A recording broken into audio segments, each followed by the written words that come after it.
күкүк чыгармасын разбор кылабыз. Биринчи талдап алабыз эмне, кандай деп, Анан бул жакта миин астында 0 деп турат. 0 дегенди биз ачык ойнойбуз да, мындай эч бир кылды баспай, жөн эле кылдарга тийгизип ойнойбуз.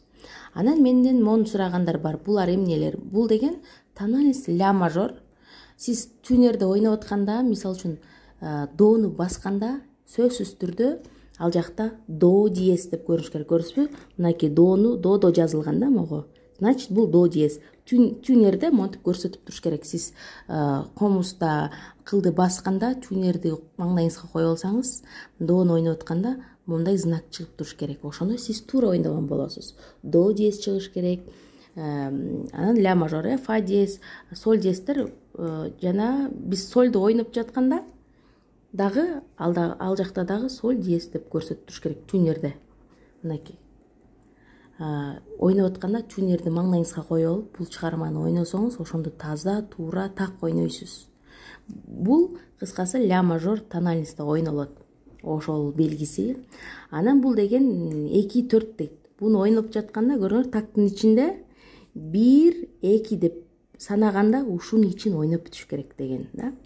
Мындай жеткиликтүү тил менен айтканда, мисалы үчүн 1-2 көрүңөрбү? Мисалы үчүн ушуну 2 саат ойнобойбуз да тура, муну 1 саат ойноп, анан эс алып, могул жактан анан муну келип 1 сааттан ойнобойбуз. Жок. Муну ичибизден санайбыз бул нерсени.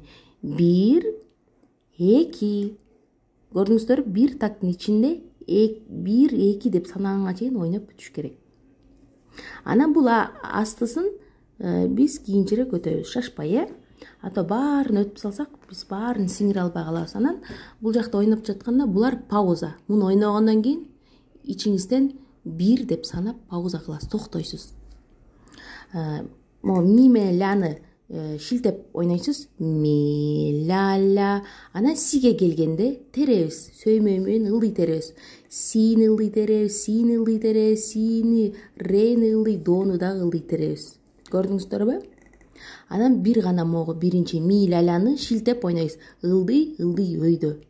Ушул нерсени унутпай. Ылдый болсо өйдө ойно, өйдө болсо ылдый ойнобоңуздар, туура эмес болуп калат. Ар бир өзүнүн правиласы бар.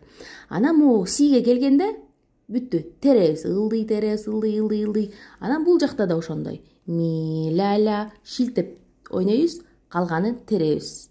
Ляга ойнойбуз, пауза кылабыз ичибизден, 1ге санайбыз. Андан кайра мону ми ляляны шилтеп ойнойбуз. Анан бул жакты жанагындай баардыгын терген жакка келгенде бүт баарын ылдый теребиз. Сини муну ылдый. Мунун үстүнө жазбаган себеби бул жакта уже жазылуу да. Анан до ми, бул жакта пауза жок. Көрүңөрбү? До ми дедиңиздерби, эс алып кетишке туруп калбай, кайра муну ойноп кетиш керек. Бул жакка келгенде кайра эмне кылабыз? Шилтейбиз. Анан кайра сиге келгенде теребиз, муну теребиз, баарын ылдый теребиз. Анан кайра пауза. Ичибизден, мисалы үчүн 1 ойнолот да, муну 2 деп пауза кылабыз. Андан кийин бул жакка келгенде, могу знак эмне дегенде, бул кайталоо деген знак да, реприза мынакей. Бул знак мындан мунга чейин чыгарманы бир обонду кайталайсыз. Мисалы, могул жактан могул жакка чейин реприза деп коет экен, реприза кайталоо. Мында ойноп келгенден кийин бул жакка жеткенден кийин кайра ушул жакка келип кайталаш керек да, кайталап ойнош керек. Бул реприза. Анан бул жакка келгенде биз бир гана өйдө теребиз, анткени үчүн өйдө деп турат. Ми, до.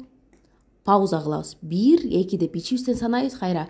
Ми, до, анткени үчүн күкүк деген чыгармада күкүк дейт. Пауза, чымчык баягы үнүн чыгарып аткан белги берип туруш керек да, ми, до деп. Анан кайра пауза, бул жактан ичибизден санайбыз 1-2 деп. Анан кайра шилтейбиз, ми, ля. Анан бул жакка келгенде кайра ылдый теребиз. Си, ля, до, ля дейбиз, пауза. Анан эмне кылабыз? Кайра бул жакка келип кайталайбыз. Анан ар бир ноталарда мондай знактар турбай, бул деген п деген пиано деген сөз, тихо дейт, акырын ойнойбуз. Каякта жазылып турса, анда бул жакта шалпактатып катуу ойнобой, ушул жакка келгенде акырын ойнойт экенбиз. Кайсыл жакта жазылып турса, ошол, мисалы үчүн могул жакта жазылып турса, ойной беребиз, акырын ойнойбуз, башка знак келгиче. Анан могу ф деген тамга турса, форте дейт, громко ойнойбуз. Значит, муну биз катуу ойнош керек экенбиз. Ушул жака келгенде ал чыгарманы катуу ойноп башташыбыз керек экен. Анан м п деп турганда mezzo forte деп айтылат. Анча катуу эмес. Көрдүңүздөрбү? Акырында эмес, аябай катуу эмес, орточо. Не очень громко деген знак да.